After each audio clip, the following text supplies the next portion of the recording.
So the NHL trade deadline has arrived early as the Vancouver Canucks and the Calgary Flames have completed another major trade. They completed one earlier in the year that sent Nikita Zadorov to Vancouver, but that was merely an appetizer compared to what has gone down tonight. The Vancouver Canucks have acquired Elias Lindholm and sent back to Calgary Andrei Kuzmenko, 2 prospects, a first-round pick, and a conditional 4th-round pick that can become a 3rd-round pick if the Vancouver Canucks make it to the conference finals. Now, early in the year, I clowned on the Flames hard when they gave up Nikita Zadorov to the Canucks for basically nothing, and now I have to say, I apologize, because apparently that was just the first step in a 5D chess move by GM Craig Conroy to get the Canucks to give up an absolutely absurd package for Lindholm. And a lot of people are saying that this is a win-win, but I absolutely disagree. I think Calgary won this trade walking away on their hands, and I'll explain why in a second.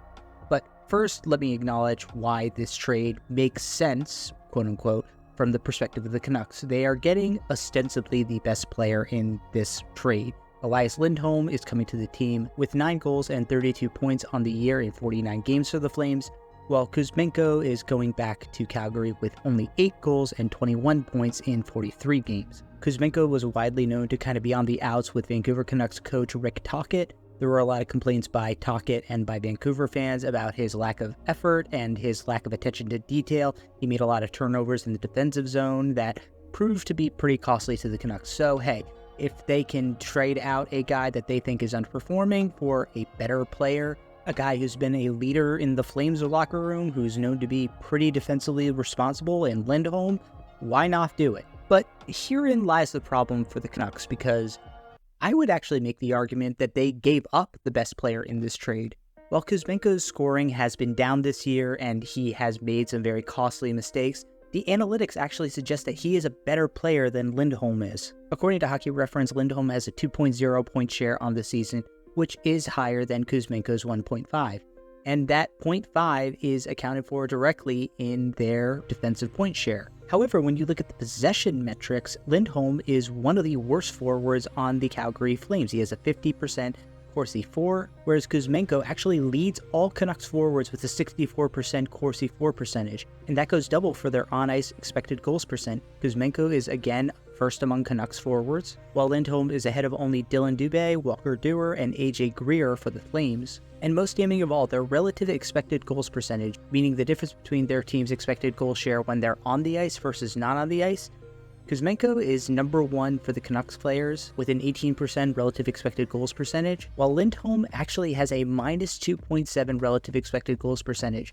The Flames are actually better off when Lindholm is not on the ice versus when he is on the ice, and that is for one of the worst teams in the NHL, a team that is floundering, trying to find some momentum. The Flames are actually giving up a player who has been dragging down their possession metrics and their expected goal metrics, and getting a player who could ostensibly raise them up. One of the best players in that regard on the best team in the league. And even more mind-boggling, the Calgary Flames actually got 2 picks and 2 prospects, including a first-round pick out of this deal. And then it gets even worse, because when you look at their contracts, Lindholm is a pending unrestricted free agent. With the capital that you've given up to get him, you're kind of forced to re-sign him now, whereas Kuzmenko has 1 more year on his deal. And I know that Kuzmenko is making more this year than Lindholm is, but there's no chance that Lindholm is going to be making less than probably $6 million next year. And finally, Kuzmenko is also 2 years younger than Lindholm. And like I said at the beginning, I get why Vancouver would want to make this trade and why they would see Lindholm as a much better fit for them, because he would solve their second-line center position and round out their top 6.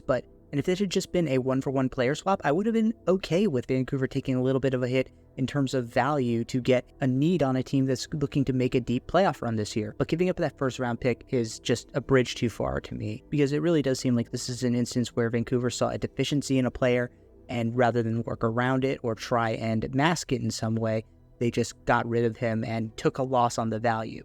I'm always reminded of a famous Bill Belichick quote, where he says, "Don't tell me what a player can't do, tell me what a player can do, and I'll utilize that." In my opinion, the best move for Vancouver would have been to keep Kuzmenko, figure out a way to limit his usage so that you would mask all of the bad defensive turnovers, but also understand that you're going to be giving up some of those, and that's the price to pay for a guy who is a possession monster and a phenomenal goal creator. Yes, the turnovers and the bad goals against are frustrating, and I understand the fear that it's going to happen in the playoffs and he's going to cost us a game, but in my opinion, that's just letting the fear control you and getting in the way of good process, which should be to utilize the best players in the most efficient way possible. So congratulations, Calgary. I have no idea if they're going to keep Kuzmenko or potentially turn and flip him for probably another first-round pick, to be quite honest. But this is the kind of move that can kick off a rebuild, and I have a feeling that in a few years, Vancouver's going to be looking at a dominant team down the road in Calgary and kicking themselves that they gave them the kindling to start that fire.